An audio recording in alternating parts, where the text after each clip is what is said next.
Hello, this is Darrell Castle with today's Castle Report. This is Good Friday, the Friday before Easter Sunday, and this is the 15th day of April in the year of our Lord 2022. I will be talking today about the economic warfare being waged across the full economic spectrum by the Western world against Russia, against Vladimir Putin, and against anyone who will not comply. Last Tuesday, April 12th, was the 77th anniversary of the death of Franklin Delano Roosevelt. FDR conducted a world war, but he did not quite live long enough to see the end of it. Here we are, 77 years later, once again engaged in a worldwide struggle, but for now, our participation is primarily economic and the control of all information. NATO and the United States confront Russia. They challenge Russia for its invasion of Ukraine, but it is the economic model set in place at Bretton Woods after World War II and solidified by the disconnection from gold or anything of value in 1971 that enabled the West to defeat the Soviet Union in the Cold War. It is what caused Vladimir Putin to inherit a broken nation. It's what caused the Eastern European nations to want to follow the West instead of Russia. The results of economic warfare here in America include inflation hitting a 40-year high in March, with the latest CPI index at 8.5%. The federal government's runaway money printing, especially since 2020, is certainly enough to spark rising prices, but now we add a war to the equation. The effects of the war are starting to cause ripples across the entire world, more and more inflation, especially for commodities like food, fuel, and metals. International trade starting to break down, which will continue to cause more inflation. People expect prices to rise, so they buy more, fueling inflation even more. When my gas tank is about a quarter from full, I stop and top off. Why? Because I know tomorrow the price will be higher if any is available. The supply chain is being disrupted, breaking down across the world, especially in China, which seems to make almost everything now. Later this year, supply chain problems are predicted to hit food hard with shortages and higher prices. Doing things intentionally to make this situation a lot worse seems like madness to me. But that's apparently what's happening. Shutting down oil production in the United States, going to the Saudis with our hat in our hands at the same time we cozy up to their Iranian enemies, shows either serious weakness in the current administration's understanding of the world or suicidal intent. On a national level, the Saudis recently released a comic video making fun of, mocking the President and Vice President of the United States, which has now gone viral around the world. So the Saudi sheiks who murder homosexuals, who treat women as property, laugh at and mock the United States and its leadership, but Washington still goes begging to them. The Western nations, led by the United States, have sanctioned just about everything in the world that is Russian. They've shut down their own fuel supply, barred any imports from Russia. The exception is Europe's dependence on Russian gas, which has been allowed to continue. What would happen if Putin simply turned off the spigot? No one seems to know, but it does serve to highlight the hypocrisy of the whole thing. In China, which, as I said earlier, makes just about everything, ships just about everything, is so disrupted right now that by the fall of this year, the world has to be in a terrible bind supply-wise. First, you destroy your own nation's ability to manufacture anything by shipping all manufacturing to low-wage countries, primarily China. Then you decide to conduct economic warfare against all the countries that make everything you need to continue your way of life apart from China. Then China, on which you are now dependent, stops shipping. The Chinese city of Shanghai, home to 26.5 million people, is also the largest shipping container port in the world. It's now completely locked down because of COVID. When I say completely shut down, I mean shut down as only the Chinese can do it. People are locked in their homes, literally starving, according to reports. For our purposes, let's look at the supply chain problems rather than the human cost for the Chinese people. Ships sit at anchor in the Shanghai harbor, backed up for miles offshore. So many ships have been diverted to other Chinese ports they can no longer handle the load. Shipping companies that ship refrigerated containers are especially hard hit because once offloaded, there's no electricity for the cargo.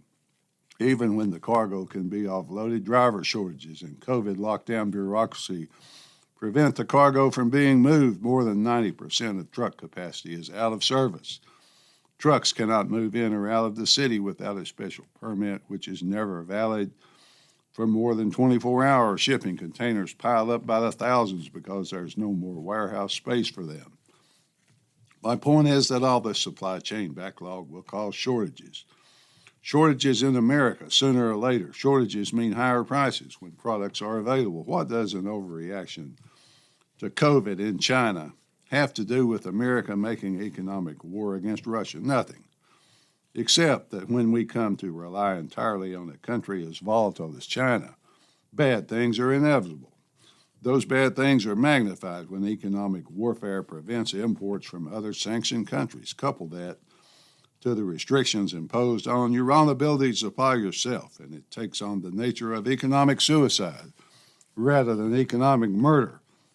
This war, this economic war, but also this information war, the United States is constantly waging. What's it about? There's hardly a day that passes that President Biden doesn't ramp up the propaganda to a new level. Just this week, he referred to Putin's actions as genocide. Yes, that's right. He said Putin was trying to wipe out all traces of the Ukrainian people. Previously, he referred to the president of Russia as a butcher, a war criminal. Earlier said he had no soul. That rhetoric would seem to make an armistice all but impossible, so why do it?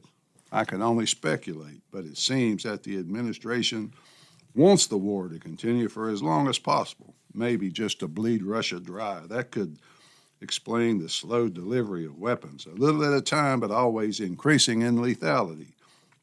Could the point of never listening to Russia's concerns over many years, moving NATO forces to the Russian border, canceling arms control treaties, moving missiles into Russian border countries, could the reason be regime change in Russia? I certainly don't presume to be able to read the mind of President Biden or any of the war hawks that control the government of the United States, but that seems to me to be the most likely reason. Throughout the Cold War, regime change among nuclear-armed nations was forbidden, but now all bets seem to be off. That leaves an attempted coup against a man who has his finger on 6,000 nuclear weapons. This propaganda war, very interesting because the U.S. has virtually complete control of all information. I look at Russia today and Sputnik news services and get a different picture, but who cares about what a bunch of Russians think?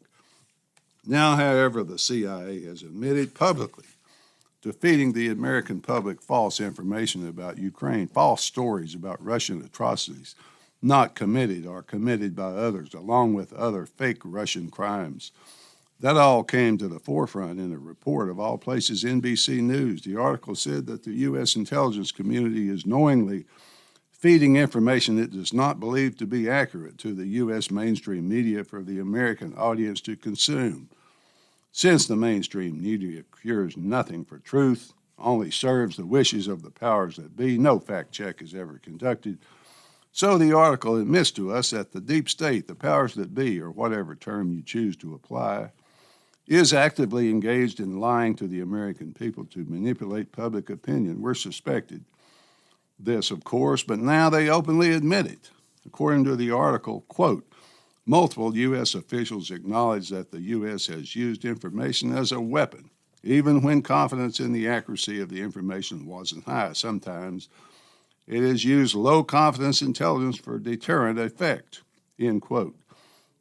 Russia preparing to use chemical weapons in Ukraine, China providing military equipment to Russia, Putin being fed false information by his advisors, all lies churned out by the CIA. These lies were repeated over and over by the media. Even though they knew the information to be false, they lied to propagandize the American people in favor of the Biden administration's war narrative. Perhaps we're now at a point where Russia is guilty of any crime the U.S. claims it's committed, whether it actually committed that crime or not. If the crime to which Russians are accused of committing is not committed, well then, it's because of the bravery of the Ukrainian troops, along with the NATO defenses. This is currently being sold to the American public as a way to create a false reality, shaped entirely by the state. Yes, it does sound a lot like Orwell, doesn't it? The state in control can no longer be held accountable. And truth, at least as our minds conceive it, is hostage to the state. The state is always justified because it is its own judge. President Biden admitted the chemical weapons story was a CIA false story, but said his purpose was to deter Putin from using such weapons. That sounds like madness, maybe Mad Magazine, but that's what he said. The administration also said there is no information that China is considering providing weapons to Russia. I suppose the reason China will not do that is because of U.S. lies. Some of these CIA press releases would be funny, if not so serious. Consider the New York Times quoting a CIA source propaganda as, quote, breaking news. The breaking news was about Putin being misinformed by his advisors later, admitted to be a CIA lie. In conclusion, folks, when FDR died in 1945, the United States was 1 month from the German surrender. 5 months from the end of World War II, America won the war while accumulating $259 billion in debt. Now 77 years of pointless no-win wars, one boondoggle after another. America is $30 trillion in debt, led around by people in bureaucracies which lie to their collective faces, then laugh in their faces. They are free to do this because of the complete docility of the American mainstream media, which is all owned by only 6 companies, all controlled by the state and its intelligence agencies, decide what you see, hear, and read about virtually everything. If that is true, and it is, why would NBC release the report I just talked about? Well, for some reason, the CIA wanted it released. I suspect Joe Biden is no longer viewed as an asset. Finally, folks, I no longer believe anything that comes from the U.S. government or its various mouthpieces. I saw a meme the other day that said watching this administration is like being tied to a chair, watching a toddler play with a loaded gun. At least that's the way I see it. Till next time, folks, this is Darrell Castle. Thanks for listening.